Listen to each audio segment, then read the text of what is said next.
राधे राधे मित्रों, मैं आचार्य भरत कृष्ण दास एक बार पुनः आप सभी का स्वागत करता हूं हमारे YouTube चैनल मेरा सांवरिया सरकार में। मित्रों, आज हम बात करने जा रहे हैं श्राद्ध पक्ष के बारे में, जिसको हम कनागत भी कहते हैं, पितृपक्ष भी कहते हैं, जो कि भादों की पूर्णिमा से प्रारंभ होकर के अश्विन अमावस्या तक चलता है। यह 16 दिन पितरों के होते हैं। हमारे शास्त्रों में यह माना जाता है कि इन 16 दिनों में हमारे जो पितृदेव होते हैं वह पितृलोक से पृथ्वी लोक पर आते हैं और पृथ्वी लोक पर भी हमारे घर में वह आते हैं, हमें आशीर्वाद देते हैं। तो इन दिनों में पितरों की आराधना की जाती है, उनका पिंडदान किया जाता है, तर्पण आदि किया जाता है, ब्राह्मणों का भोजन करवाया जाता है, आदि अनेक क्रियाएं की जाती हैं। तो सभी लोगों को मैं अवगत कराना चाहता हूं कि पितृपक्ष जो है वह 20 सितंबर सोमवार से लेकर के 5 अक्टूबर 2021 मंगलवार तक चलेंगे। तो आज हम बात कर रहे हैं पितृपक्ष के बारे में, श्राद्धों के बारे में। तो बंधुओं, हर हिंदू, हर सनातनी का यह धर्म होता है कि वह अपनी पितरों की पूजा करे, पितरों का मान सम्मान करे, उनका आशीर्वाद ले, क्योंकि पितरों की कृपा से ही हमारे घर में धन धान्य की वृद्धि होती है, हमारे कुल की वृद्धि होती है और हमारे घर में खुशहाली आती है। इसलिए पितरों का पूजन हर मानव को अवश्य करना चाहिए। तो आइए जानते हैं कि पितृपक्ष की जो तिथियां हैं वह कब कब हैं, पितृपक्ष की तिथियों में किन किन का श्राद्ध कब करना चाहिए। वीडियो को अंत तक देखेंगे तो अवश्य ही पितृपक्ष से संबंधित हर जानकारी आप प्राप्त कर पाएंगे। तो जानते हैं कि जो पहला श्राद्ध है, पूर्णिमा का श्राद्ध, वह है 20 सितंबर 2021 सोमवार के दिन। पूर्णिमा का श्राद्ध जो होता है, इस दिन किन का श्राद्ध किया जाता है? देखिएगा, जिनकी डेथ, जिनकी मृत्यु पूर्णिमा तिथि को हुई है, केवल उन्हीं व्यक्तियों का श्राद्ध पूर्णिमा तिथि को किया जाएगा। प्रतिपदा श्राद्ध जो है वह 21 सितंबर 2021 मंगलवार को है। इस दिन नाना नानी का श्राद्ध किया जाता है। यदि नाना नानी की कोई संतान नहीं है तो वह जातक अपने नाना नानी के निमित्त उनका श्राद्ध कर सकता है, ब्राह्मण भोजन कर सकता है, उनके निमित्त वह तर्पण करवा सकता है, उनके निमित्त वह पिंडदान आदि सभी क्रियाएं कर सकता है। और जिनकी मृत्यु प्रतिपदा तिथि को ही है, वह उनका श्राद्ध भी प्रतिपदा को ही किया जाता है। नाना नानी का श्राद्ध सिर्फ और सिर्फ प्रतिपदा को ही किया जाएगा, किसी अन्य तिथि को श्राद्ध नहीं किया जा सकता। अब द्वितीय श्राद्ध की बात करते हैं। अब द्वितीय श्राद्ध की बात करते हैं, जो कि 22 सितंबर 2021 बुधवार के दिन है। इस दिन द्वितीय तिथि में गुजरे हुए हमारे जो पूर्वज होते हैं उनका श्राद्ध किया जाता है। तृतीय तिथि का श्राद्ध 23 सितंबर 2021 दिन गुरुवार को है।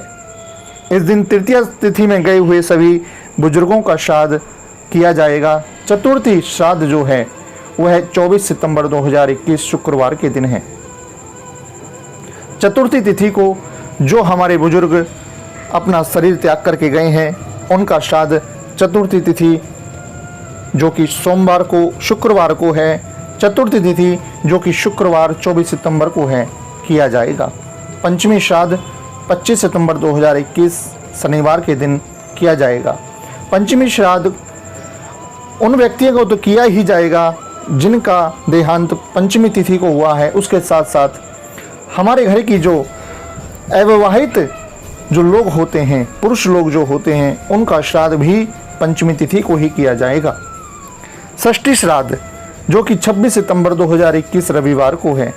षष्ठी तिथि में जिनका देहांत हुआ है उनका श्राद्ध षष्ठी तिथि में किया जाएगा।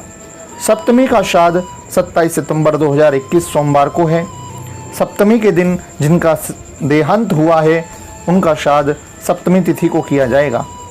अष्टमी का श्राद्ध 28 सितंबर 2021 मंगलवार को है। जिनका देहांत अष्टमी तिथि को हुआ है उनका श्राद्ध अष्टमी तिथि को किया जाएगा। नवमी श्राद्ध जो कि 29 सितंबर 2021 दिन बुधवार को है। इस दिन नवमी तिथि में जिनका देहांत हुआ है उनका श्राद्ध तो किया ही जाएगा, लेकिन उसके साथ साथ माँ का श्राद्ध, सुहागिनी, हमारे कुल की जो सुहागिन स्त्रियां होती हैं उनका श्राद्ध भी नवमी तिथि को ही किया जाता है। दसवीं का श्राद्ध जो कि 30 सितंबर 2021 गुरुवार के दिन है, जिनका देहांत 10वीं तिथि को हुआ है उनका श्राद्ध 10वीं तिथि 30 सितंबर 2021 को होगा। एकादशी और द्वादशी श्राद्ध, ध्यान देने की बात है, एकादशी श्राद्ध जो है वह 13 अक्टूबर 2021 को शुक्रवार के दिन है और द्वादशी श्राद्ध 2 अक्टूबर 2022 शनिवार को है। इन दोनों तिथियों में, एकादशी और द्वादशी तिथियों में प्राय सन्यासियों का श्राद्ध किया जाता है, जो कि विरक्त होते हैं, वैष्णव जो सन्यासी होते हैं उनका श्राद्ध इस दिन किया जाता है। त्रयोदशी श्राद्ध 3 अक्टूबर 2021 रविवार के दिन है। इस दिन बच्चों का श्राद्ध किया जाता है और त्रयोदशी में जो कोई गुजरा है, जिनका देहांत हुआ है त्रयोदशी में, उसका भी श्राद्ध किया जाता है। चतुर्दशी तिथि को 4 अक्टूबर 2021 सोमवार को है। इस दिन उन सभी व्यक्तियों का श्राद्ध किया जाता है जो दुर्घटना में मरे हैं, अकाल मृत्यु जिनकी हुई है, जो जहर खा करके या किसी एक्सीडेंट के कारण या आग लगने के कारण या किसी भी अकाल मृत्यु उनकी हुई है किसी भी कारणवश, उन सभी का श्राद्ध चतुर्दशी तिथि को किया जाता है। अब बंधु बात करते हैं उन लोगों की जिनका हम श्राद्ध करना भूल गए चतुर्दशी तक। मान लो कि अष्टमी का श्राद्ध था किसी का, लेकिन उसको करना भूल गए, नहीं याद रहा, तो अब क्या करें? तो उन ऐसे सभी लोगों का श्राद्ध अमावस्या तिथि को किया जाता है। अमावस्या का श्राद्ध पड़ता है बंधुओं। सभी भूले विसरे जो लोग होते हैं, चाहे किसी भी तिथि में उनकी मृत्यु हुई हो, उनका श्राद्ध हम अमावस्या तिथि को कर सकते हैं। और पितरों का जो विदाई होगी वो भी अमावस्या तिथि को ही होगी, उनका विसर्जन अमावस्या तिथि को होगा। तो उस दिन सभी को बड़े भाव से पितरों के निमित्त तर्पण, पिंडदान आदि अवश्य करना चाहिए। यदि इन पितृ पक्ष में यदि कोई पितरों के निमित्त गायत्री जप, पितृ गायत्री जप आदि का अनुष्ठान करते हैं या करवाते हैं, श्रीमद् भागवत का पाठ करते हैं या करवाते हैं, तो उससे पितृ बड़े खुश होते हैं और फिर हमारे कुल में जो भी पितृ दोष होता है वह बिल्कुल समाप्त हो जाता है। इसलिए बंधुओं, ये बहुत अच्छे 16 दिन होते हैं। इन दिनों में श्रद्धा भाव के साथ पितरों का श्राद्ध करना चाहिए, क्योंकि श्राद्ध शब्द श्रद्धा से उत्पन्न हुआ है। इसलिए बड़े भाव के साथ साधना करते हुए पितरों का श्राद्ध करना चाहिए। बंधुओं, इन दिनों में हमें कभी झगड़ा नहीं करना चाहिए, तामसिक वस्तुओं का परहेज करना चाहिए, स्त्री का संग नहीं करना चाहिए, ब्रह्मचार्य का पालन करना चाहिए, अपवित्र वस्तुओं का सेवन नहीं करना चाहिए, घर में क्लेश नहीं करना चाहिए। कारण क्या है? क्योंकि पितृदेव हमारे घर में आते हैं और जब कोई हमारे घर आता है तो उसको वह तभी खुश होकर के आशीर्वाद देगा जब हमारा घर पवित्र होगा, हमारा मन साफ होगा, हमारी कामेक्षा नहीं होगी। हम हर तरह से जब पितरों की सेवा करेंगे तो पितृ भी खुश होकर के हमें आशीर्वाद दे करके जाएंगे। इसलिए सभी से करबद्ध प्रार्थना है कि इन श्राद्ध के दिनों को श्रद्धा के साथ ही मनाएं। इसी के साथ मैं आप सभी से विदा लेता हूँ। जय श्री राधे, जय श्री कृष्ण।